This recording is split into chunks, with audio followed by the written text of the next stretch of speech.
There are few thrills that can compete with the thrill of scientific discovery. My absolute favorite story about important moments in science, even today, is the story of the telescope and the person who first wielded it with earth-shattering effect, Galileo. Galileo didn't even invent the telescope. He heard about it as news from the Netherlands traveled to Italy. He put his own gizmo together, increased its magnification, and oh my. The perfect Aristotelian sun suddenly had blotches on it. Our moon had craters, and Jupiter's moons danced around that planet in systematic ways. All this pointed, of course, in one difficult direction. We were not the center of the universe. Copernicus was right. Of course, these discoveries didn't line up with what ordinary people thought, but Galileo had an instrument. You can imagine the defiant Galileo thinking, I'll shove their faces into those lenses, and once they see, they will have to believe. 400 years later, we're at a new frontier. Instead of only looking outward to the farthest reaches of the universe, we're also looking inside the mind.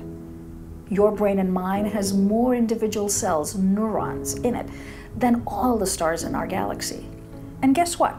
The universe inside our heads seems to be just as fascinating and perplexing, sometimes just as frightening, as those worlds so far away must have seemed in 1610. Mind scientists like myself, we too have our instruments. Sometimes they're just clever little questions that can be posed to people. Sometimes we observe how quickly they make their decisions. Sometimes we directly measure brain activity. These are our telescopes.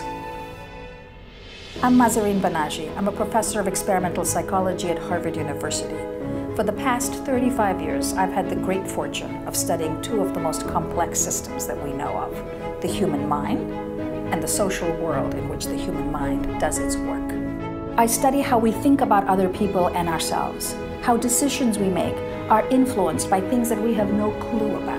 Small discoveries from my own lab have shown us something interesting, that we may not always be the objective, rational, good people that we think we are.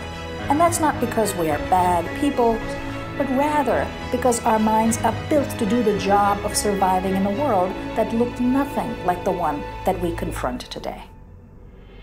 Outsmarting Human Minds is a project designed to bring you the best information science allows us at this time to understand and hopefully outsmart our minds. Whether you're a parent, an educator, somebody in the world of healthcare, business, law enforcement, whatever you happen to do, your thoughts and feelings about yourself and the others around you are significant determinants of your life and your work.